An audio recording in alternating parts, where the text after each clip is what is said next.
السلام عليكم ورحمة الله وبركاته. اللهم صل وسلم وزد وبارك على سيدنا محمد وعلى آله وصحبه وسلم. ازيكم يا حبايبي؟ عاملين ايه؟ يا رب تكونوا بخير. وحشتوني جدا جدا. متأخرة في فيديوهات، بقالي فترة كبيرة ما نزلتش فيديوهات. قلت النهارده ان شاء الله اعمل معاكم فيديو بسيط كده وسهل. هنعمل غدا كده.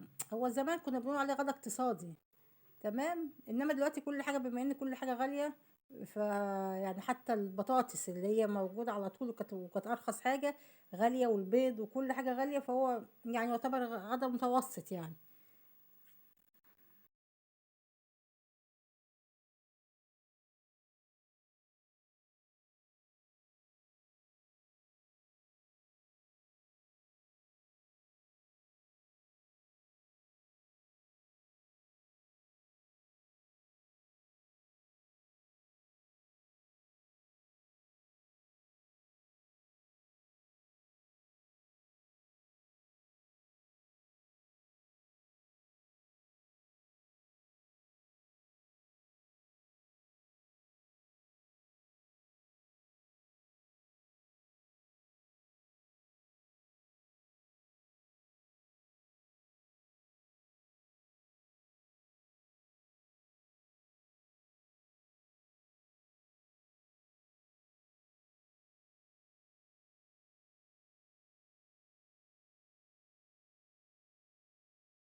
بدي كده غلوتين بس، الميه تنشف اللي فيها الصلصه، الميه بتاعت الصلصه. انا كنت حطيت بقى المكرونه.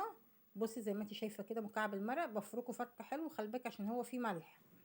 يعني خلي المكرونه بتاعتك دي العسلة عشان الملح ايه، مكعب المرق فيه ملح. وبقلبه تقليبه كده، وعلى تقليبه حلوه بمكعب المرق وعلى نار هاديه. بوطي على النار الهاديه كده دقيقتين تلاتة كده، وايه، بطفي عليها. تمام. وانا طبعا بحمر البطاطس بتاعتي. بقطعتها طرنشات كده، ممكن تحمريها على بعض، ممكن تقطعيها طرنشات.